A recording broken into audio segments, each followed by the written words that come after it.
Hello everyone, welcome to my YouTube channel এইচপিজি classes. বন্ধুরা, আজকে আমি একটা গুরুত্বপূর্ণ ভিডিও নিয়ে এসেছি। যে সমস্ত স্টুডেন্ট বিপিএসসি টিআরই 4 এর জন্য এক্সামে প্রিপারেশান নিচ্ছ, তাদের জন্য এই ভিডিওটি খুবই ইম্পর্ট্যান্ট। তবে এই ভিডিওটি শুধুমাত্র যারা বিপিএসসি পিজিটি হিস্ট্রিতে বসতে চাও তাদের জন্য এই ভিডিওটি। আমি এই ভিডিওতে বিস্তারিতভাবে আলোচনা করব যে পিজিটি হিস্ট্রিতে কি কি সিলেবাস থাকে, সেই সিলেবাস সম্পর্কে আলোচনা করব।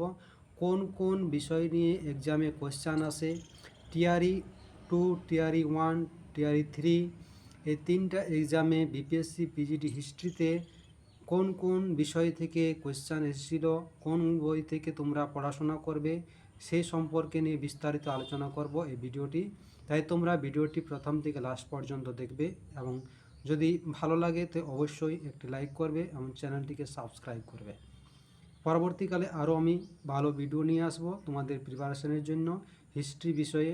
যারা পিজিটি হিস্ট্রিতে বসতে চাও তাদের জন্য এই ভিডিওটি। তো ঠিক আছে, চলো শুরু করি আমার মেন যে বিষয় বা টপিক এই ভিডিওটার। তো আমাদের বিষয় ছিল যে পিজিটি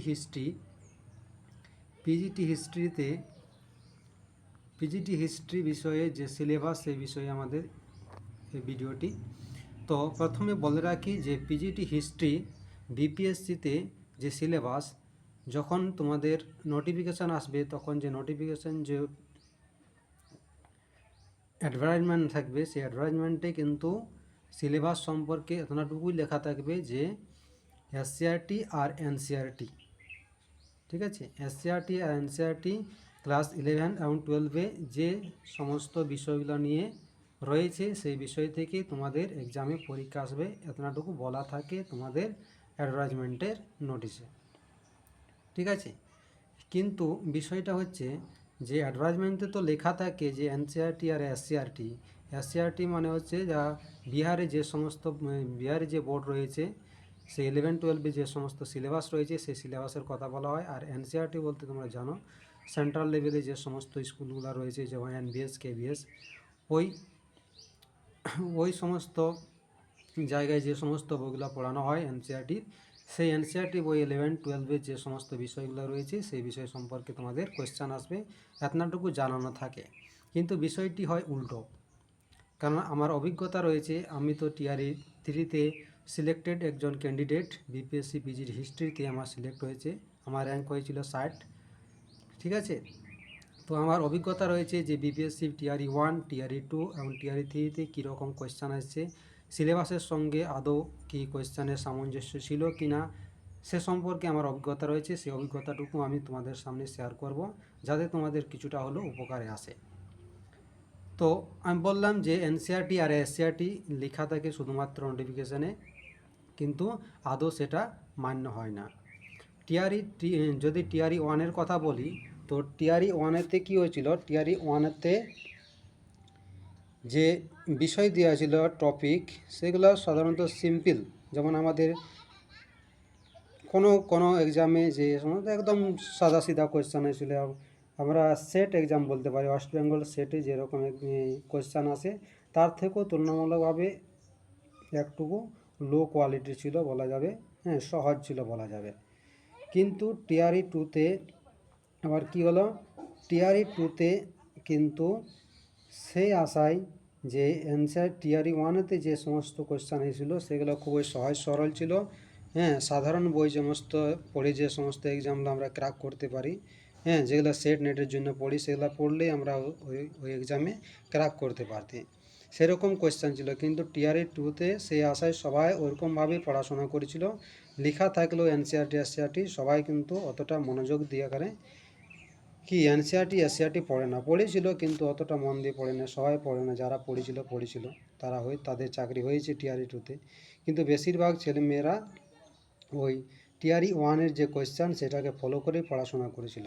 আর টিআরই 1-এর কোয়েশ্চান ছিল সেট লেভেল ছিল, কিন্তু সেট লেভেলের থেকেও একটুকু মানে সহজ ছিল, ওর থেকেও সহজ সরল কোয়েশ্চান ছিল, তাই অনেকেই আশা করেছিল ক্র্যাক করে যাবো। কিন্তু টিআরই 2-তে হয়েছে উল্টো হলো, কি এনসিআরটি আর থেকে সমস্ত কোয়েশ্চান তুলে দিয়েছিল, ঠিক আছে। এনসিআরটি থেকে সমস্ত কোয়েশ্চান তুলে দিয়েছিল, পাই টু পাই বই একদম টেক্সট বুক থেকে কোয়েশ্চান তুলে দিয়েছিল। তার ফলে যারা ওই সেট নেটের প্রিপারেশন নিয়েছিল ভালো ভালো স্টুডেন্ট কিন্তু টিআরই টুতে ক্র্যাক করতে পারেনি। আর এরপর যখন টিআরই থ্রি হলো তখন টিআরই থ্রিও সেই সেম সিলেবাস ছিল, এনসিআরটি আর এসসিআরটি। তো টিআরই থ্রিতে তখন কি করলো, ছাত্রছাত্রীরা সবাই এনসিআরটি পড়তে লাগলো, এনসিআরটি এসসিআরটি, যে এরপরে এনসিআরটি এসসিআরটি পড়তে হবে, না হলে টিআরই থ্রি তো হবে না। সবাই এনসিআরটি এসসিআরটি পড়েছে, কিন্তু টিআরই থ্রিতে কী হলো, এনসিআরটি এসসিআরটি থেকে কোয়েশ্চান দেয়নি। ঠিক আছে, এনসিআরটি এসসিআরটি থেকে কোয়েশ্চান একটিও কোয়েশ্চান ছিল না, যদিও দুটো ছিল কিন্তু সেগুলো সাধারণ বই থেকে পড়লেও ওগুলো পারা যেত। কিন্তু টিআরই টুতে এনসিআরটি বেস্ট একদম সমস্ত কোয়েশ্চান তুলে দিয়েছিল। 80টা কোয়েশ্চান এনসিআরটি থেকে দিয়েছিল। ঠিক আছে, তো তাই বলি যে PGT history, BPSC PGT history সমস্ত বিষয়ের ক্ষেত্রেই বলা যাবে। তো আমি এখানে আলোচনা করছি হিস্ট্রি সম্পর্কে। তো পিজিটি হিস্ট্রির সিলেবাস বলে কিছু নাই। যারা প্রিপারেশন নিচ্ছ তোমরা আগে বলে দিই, ভালো করে সমস্ত বিষয় পড়তে হবে। এনসিআরটি তো পড়তেই হবে, তার সাথে সাথে নেট সেটের যে সমস্ত বইগুলো তোমরা পড়াশোনা করছো সেগুলোকে খুব খুঁটিনাটি পড়তে হবে। বুঝতে পারলে বিষয়টা? তো এই ছিল সিলেবাস এরকম নির্দিষ্ট কিছু নাই, তবে এনসিআরটির বই যে সমস্ত চ্যাপ্টারগুলো রয়েছে ওগুলা 11-12 ভালো করে পড়াশোনা করে নিবে আগে। তারপরে তোমরা যেমন সেট নেটের এক্সামের জন্য যে সমস্ত বইগুলো পড়েছিল সেগুলো ঠিকঠাক করে পড়লেই তোমরা আশা করি তোমরা ক্র্যাক করে নিতে পারবে বিপিএসসি টিআরই 4। আর জেনারেল পেপারের তো বলছি, জেনারেল পেপারে 40টি কোয়েশ্চান থাকবে, 40টা 5টা টপিক থাকবে, 5 8 40, 8টা করে থাকে।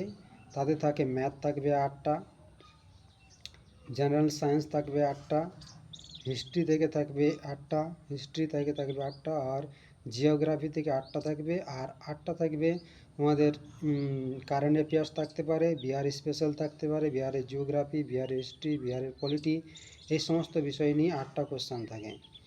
আর যে ল্যাঙ্গুয়েজ পেপার থাকে তোমাদের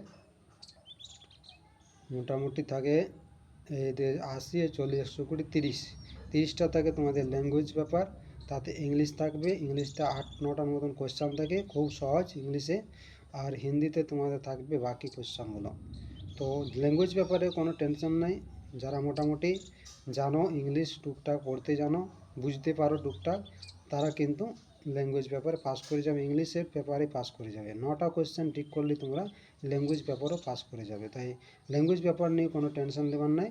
তোমরা মেন ফোকাস করবে তোমরা যে বিষয়, সেটা হচ্ছে নিজের যে সাবজেক্ট হিস্ট্রি, সেই হিস্ট্রি বিষয়ে তোমরা ফোকাস করবে। আমি কিভাবে প্রিপারেশন নিয়েছিলি সে সম্পর্কে আরেকটা ভিডিও আনবো। তোমরা যদি আগ্রহী থাকো তাহলে কমেন্ট সেকশনে জানাবে। Thank you.